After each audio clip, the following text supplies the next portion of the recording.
ஒரு மாதிரியா புது வீடு கட்டியாச்சு. இனி இதுக்கு சோஃபா, கதிரை, கட்டில் என எல்லாம் வாங்கணும். கையில வேற காசு இல்ல. கையில காசு இல்லன்னு கவலைப்படாதீங்க. முற்பணம் இல்லாமல் உங்களுக்கு பிடிச்ச தளபாடங்களை மாடர்ன் மொபைல் ஷோரூம்ல பெற்றுக்கொள்ள இப்பவே அழையுங்கள். மாடர்ன் மொபைல் GmbH கட்டணம் இல்லாமலேயே உங்கள் கனவு இல்லத்தை அழகாக்குங்கள். இது சுவிஸ் தமிழ் டிவியின் இன்றைய பிரதான செய்திகள். செய்தி ஆசிரியர் தேவாமதன். செய்திகளை வாசிக்கும் நான் துரையப்ப வினோத் கண்ணன். முதலில் தலைப்புச் செய்திகள். லவுசான் நகராட்சி தேர்தல் 2026. தமிழ் சமூகத்தைச் சேர்ந்த இளம் வேட்பாளர் அக்சனா குமாரசுவாமி. ஜெனிவா பல்கலைக்கழக மருத்துவமனையில் இனவெறி புகார்கள், ஊழியர்கள் கவலை. அமெரிக்க சுங்கவரி விவகாரம், சுவிட்சர்லாந்து கவனமான அணுகுமுறை.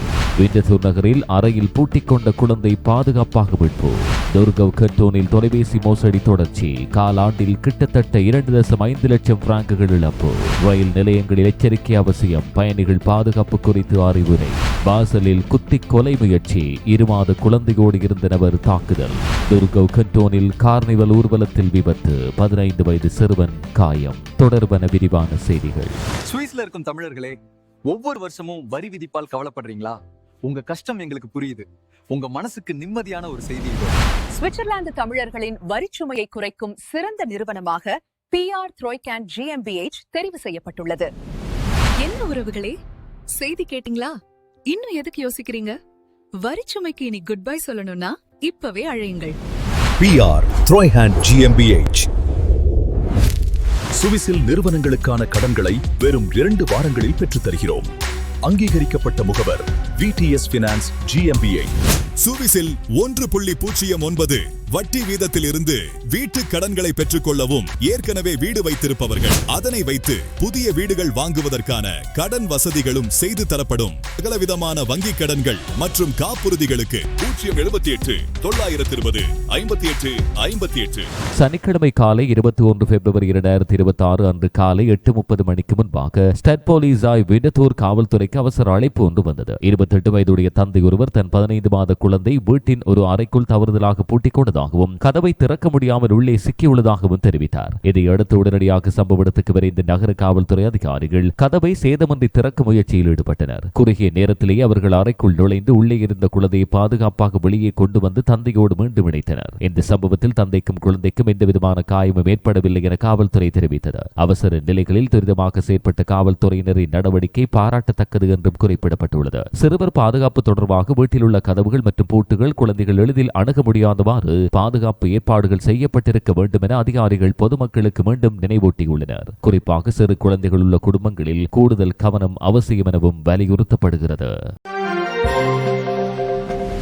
துர்கவ் கண்டோனில் தொலைபேசி மூலம் இடம்பெறும் நிதி மோசடிகள் இடையறாத வகையில் தொடர்கின்றன என்று துர்கவ் கண்டோனில் போலீசார் எச்சரித்துள்ளனர். இந்த ஆண்டின் தொடக்கத்திலிருந்து இதுவரை 54 வயது முதல் 90 வயது வரை உள்ள 9 பேர் மோசடிக்குள்ளாகியுள்ளதாக இந்த கணக்கில் தெரிய வந்தது. இவர்கள் மொத்தமாக கிட்டத்தட்ட 1/4 மில்லியன் சுவிஸ் பிராங்குகளை இழந்துள்ளனர். அதே காலப்பகுதியில் பணத்தை நேரடியாக பெற்றுச் சென்ற 2 சந்தேக அடையாளம் காணப்பட்டு அவர்களுக்கு எதிராக நடவடிக்கை எடுக்கப்பட்டுள்ளதாக போலீசார் தெரிவித்தனர். எனினும் இந்த மோசடி முறைகள் தொடர்ந்து இடம்பெற்று வருவதால் பொதுமக்கள் மிகுந்த எச்சரிக்கை இருக்க வேண்டியது அவசியமாகும். மோசடியின் முறை வழக்கம் போலவே இருப்பதாக அதிகாரிகள் கூறுகின்றனர். வங்கியின் பரிசோதனை பிரிவு அல்லது பாதுகாப்பு சேவை என தங்களை அறிமுகப்படுத்திக் கொள்ளும் நபர்கள் தொலைபேசி மூலம் தொடர்பு கொண்டு வங்கி கணக்கில் சிக்கல் இருப்பதாக கூறி நம்பிக்கை ஏற்படுத்துகின்றனர். பின்னர் கணக்கில் உள்ள பணத்தை பாதுகாப்பான இடத்துக்கு மாற்ற வேண்டும் என்று கூறி பணத்தை பெற்றுச் செல்ல ஏற்பாடு செய்வது இவர்களின் நோக்கம். குறிப்பாக ரவைசன், துர்கவ் கண்டோனல் பேங்க் அல்லது பிற நிதி நிறுவனங்களின் பெயரை பயன்படுத்தி அழைப்புகள் வரலாம் என்றும் துர்கவ் கண்டோனல் போலீசார் எச்சரிக்கின்றனர். இத்தகைய அழைப்புகள் வந்தால் உடனடியாக அழைப்பை துண்டிக்க வேண்டும். சந்தேகம் இருப்பின் அவசர எண் 117க்கு தொடர்பு கொள்ளுமாறும் அறிவுறுத்தப்பட்டுள்ளது. மூத்தவர்கள் குறிப்பாக இத்தகைய மோசடிகளுக்கு இலக்காக மாறுவதால் குடும்பத்தினரோடு இது பற்றி திறந்த வழியில் பேசுவது முக்கியம் எனவும் அதிகாரிகள் தெரிவித்தனர். தொலைபேசி வழி வங்கி தகவல்கள் அல்லது பணம் தொடர்பான கோரிக்கைகள் வந்தால் அவற்றை எளிதில் நம்பாமல் நேரடியாக வங்கியை தொடர்பு கொண்டு உறுதிப்படுத்திக் கொள்ள வேண்டும் என்பது வலியுறுத்தப்படுகிறது. மேலும் தகவல்கள் மற்றும் பாதுகாப்பு குறிப்புகள் துர்கவ் கண்டோனல் போலீசாரின் இணையதளத்தில் வெளியிடப்பட்டுள்ளன. ரயில் நிலையங்களில் ரயில்கள் நுழையும் நேரங்களில் பயணிகள் மிகுந்த கவனத்தோடு இருக்க வேண்டும் என பாதுகாப்பு அதிகாரிகள் மீண்டும் எச்சரித்தனர். சில சமயங்களில் தள்ளுமுள்ளு அல்லது அவதான குறைபாடு காரணமாக நுழைந்து கொண்டிருக்கும் ரயிலின் முன் தடத்தில் நபர்கள் தவறுதலாக தள்ளப்படுவது போன்ற சம்பவங்கள் பதிவாகியுள்ளன. இத்தகைய அபாயங்களை தவிர்க்க முன்கூட்டி எச்சரிக்கையாக இருக்க வேண்டும் என தெரிவிக்கப்பட்டுள்ளது. பெரும்பாலான ரயில் நிலையங்களில் அதிகாலை மற்றும் மாலை நேரங்களில் கூட்டம் அதிகரிக்கும் சூழலில் தடப்பாதையின் விளிம்பிற்கு மிக அருகில் நிற்பது ஆபத்தானது. குறிப்பாக ரயில் நுழையும் தருணங்களில் பயணிகள் போதுமான இடைவெளியை பேணி நிற்க வேண்டும். தடப்பாதை நோக்கி நேராக நிற்பதற்கு பதிலாக சற்றே பக்கவாட்டாக நின்று சுற்றுப்புறத்தை கவனத்தில் வைத்திருப்பது பாதுகாப்பை அதிகரிக்கும். மேலும் கைபேசி பயன்பாட்டால் கவனம் சிதறாமல் இருப்பது முக்கியம். சமூக ஊடகங்கள், செய்தி வாசிப்பு அல்லது அழைப்புகளில் மூழ்கி நிற்கும் போது சுற்றுப்புறத்தில் நடப்பதை கவனிக்காமல் விடும் அபாயம் உள்ளது. அதேபோல் காதில் கேட்கும் கருவிகளை பயன்படுத்தினாலும் சுற்றியுள்ள சத்தங்களை கேட்கும் அளவுக்கு மாத்திரமே பயன்படுத்த வேண்டும் என்றும் அறிவுறுத்தப்படுகிறது. ரயில் நிலையங்களில் சந்தேகத்துக்கிடமான நடத்தை அல்லது தள்ளுமுள்ளு போன்ற சூழ்நிலைகள் தென்பட்டால் உடனடியாக நிலைய பணியாளர்கள் அல்லது காவல்துறைக்கு தகவல் வழங்க வேண்டும். ஒரு நொடிக்கான விழிப்புணர்வே பெரிய விபத்துகளை தடுக்கும் என்றும் அதிகாரிகள் வலியுறுத்தினர். பயணிகள் தங்கள் பாதுகாப்பிற்கும் சுற்றியுள்ளவர்களின் பாதுகாப்பிற்கும் பொறுப்புணர்வோடு நடந்து கொள்ள வேண்டும். பொதுமக்களின் கவனமும் ஒத்துழைப்பும் இணைந்தாலே ரயில் பயணம் மேலும் பாதுகாப்பாக அமையும் என்று அதிகாரிகள் தெரிவித்தனர். பாசல் நகரில் ஞாயிற்றுக்கிழமை இடம்பெற்ற கத்திக்குத்து சம்பவம் அதிர்ச்சியை ஏற்படுத்தியுள்ளது. அதிர்ஷ்டவசமாக இந்த சம்பவத்தில் உயிரிழப்பு எதுவும் ஏற்படவில்லை என்று அதிகாரிகள் தெரிவித்தனர். 51 வயதான துருக்கி நாட்டைச் சேர்ந்த பெண் ஒருவர் பாசல் நகரின் குண்டல் டிங்க ஸ்ட்ராச பகுதியில் இது மாத குழந்தையோடு நடந்து சென்ற நபரை திடீரென தாக்கியதாக தகவல் வெளியானது. சம்பவத்தின் போது அவர் கத்தியை பயன்படுத்தி அந்த நபரை குத்தியுள்ளார். சம்பவத்தை கண்டுகொண்டிருந்த பொதுமக்கள் உடனடியாக தலையிட்டு தாக்குதல் நடத்திய பெண்ணை கட்டுப்படுத்தி வைத்தனர். பின்னர் காவல்துறை சம்பவ இடத்துக்கு வந்து அவரை கைது செய்தது. காயமடைந்த நபர் உடனடியாக மருத்துவமனைக்கு கொண்டு செல்லப்பட்டு சிகிச்சை அளிக்கப்பட்டது. குழந்தைக்கு எந்தவிதமான காயமும் ஏற்படவில்லை என்று பாசல் அரசு வழக்கறிஞர் அலுவலகம் இன்று வெளியிட்ட அறிக்கையில் கூறப்பட்டுள்ளது. இந்த சம்பவம் தொடர்பில் கொலை முயற்சி குற்றச்சாட்டின் கீழ் விசாரணை தொடங்கப்பட்டுள்ளது. தாக்குதலுக்கான பின்னணி மற்றும் காரணங்கள் குறித்து அதிகாரிகள் மேலதிக தகவல்களை வெளியிடவில்லை. நகரின் பரபரப்பான குடியிருப்பு மற்றும் வணிக பகுதிகளில் இதுபோன்ற வன்முறை சம்பவங்கள் அரிதாக இடம்பெறுவதால் இந்த சம்பவம் பொதுமக்களில் கவலை ஏற்படுத்தியுள்ளது. காவல்துறையினர் விசாரணை இடம்பெற்று வருவதன் மூலம் மேலதிக விவரங்கள் பின்னர் வெளியிடப்படும் என தெரிவித்தனர்.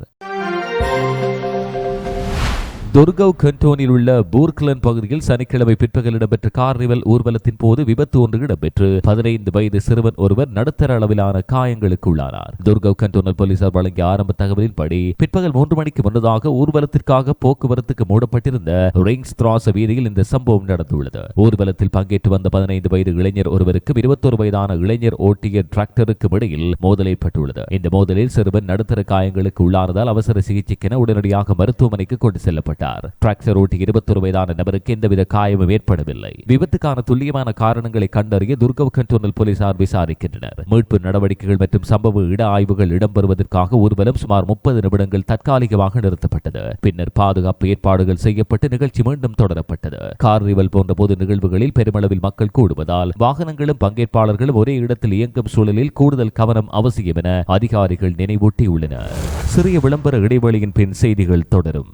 சுவிட்சர்லாந்தின் சூரிச் நகரில் புத்தம் புதிய டிசைன்களுடன் கண்கவர் தங்க நகைகளுக்கு நாட வேண்டிய ஒரே இடம் AK Gold Jewelry. உங்கள் அழகை மேலும் மெருகூட்ட மெய்சில் இருக்கும் விலை கழிவுகளோடு நகைகளை பெற்றுக் கொள்ளவும் பழைய நகைகளை திருத்திக் கொள்ளவும் நாடுங்கள் AK Gold Jewelry. இப்போதைய அழையுங்கள் 07831310081. நிதிச்சுமையால் நிம்மதி இழந்து தவிக்கிறீர்களா? உங்களின் அவசர நிதி தேவைகளுக்கு குறைந்த வட்டி வீதத்தில் 3 லட்சம் பிரான்கள் வரை கடனாக பெறலாம். creditbond.ch.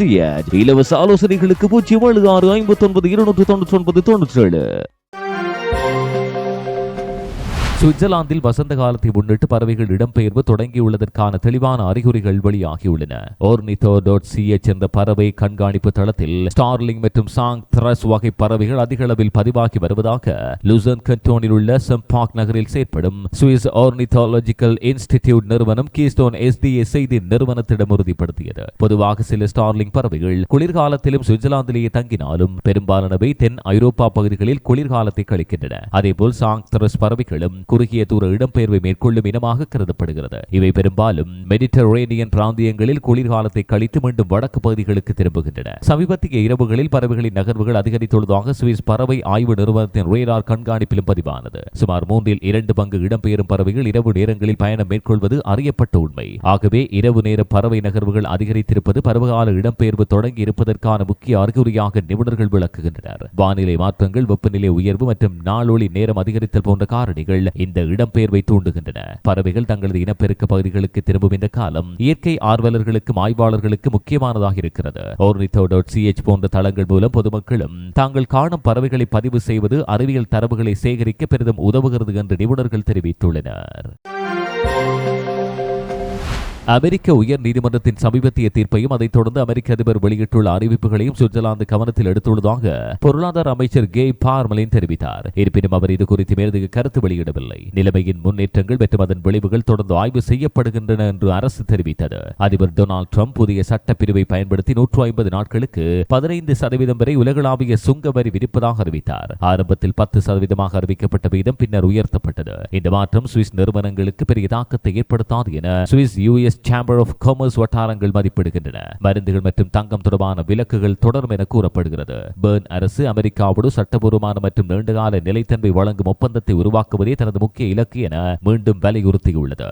அமெரிக்கா சுவிட்சர்லாந்தின் மிகப்பெரிய ஏற்றுமதி சந்தையாக இருப்பதால் இரு நாடுகளும் பேச்சுவார்த்தை மூலம் தீர்வை நாடும் முயற்சியில் உள்ளன.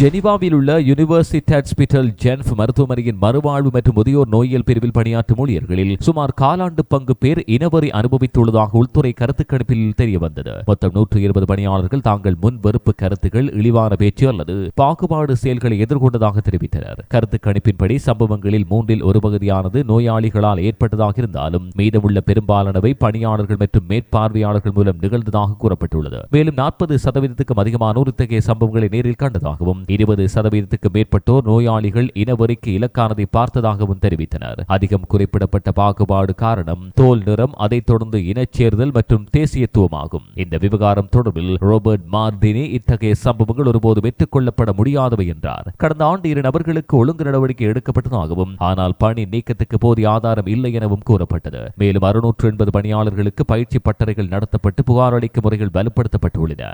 HUG-யில் மொத்தம் 13,000 பணியாளர்கள் பணியாற்றுகின்றமையும் குறிப்பிடத்தக்கது.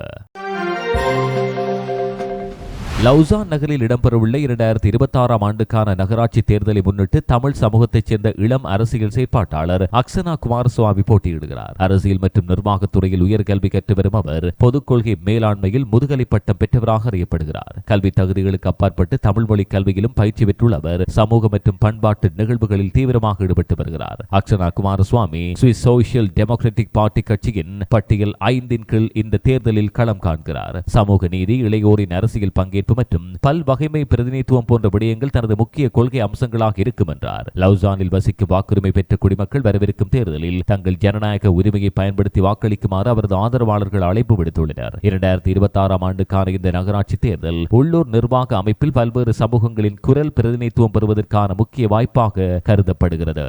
இந்த சுவிஸ் தமிழ் டிவியின் இன்றைய பிரதான செய்திகள் நிறைவுக்கு வருகின்றன. இதுபோன்ற மேலதிக செய்திகளை பார்வையிட எங்களுடைய இணையதளமான swistamil24.com அணுகுங்கள். வணக்கம்.